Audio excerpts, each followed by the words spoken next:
Lakang niacinamide.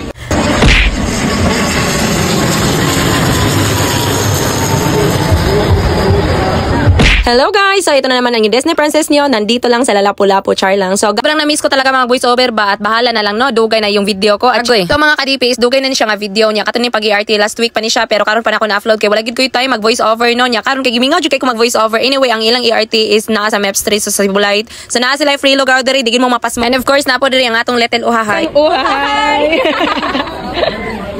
Mahay! Day, pero may bisag asa, nakagitay na niacinamide. Bakit niacinamide? Ang atong mga lagom-lagom nga liog maputi. Eh, so nga. Alakang niacinamide. And of course, dahil ang among Miss ERT is nagamit egg niacinamide. No, wagid ko nag-expect na nagdala-dala po din siya niacinamide. And of course, nagdala-dala po kong niacinamide. So, tingnan nyo guys. Huy, tingnan nyo guys. Niacinamide lang ang malakas. Wala ka talagang makikitang itim-itim ng mga ano dyan. Sa mga kigol na to, dira, wala yun. So, niacinamide for the go. Thank you, Miss ERT. For the one of the user of niacinamide products. Thank you so much.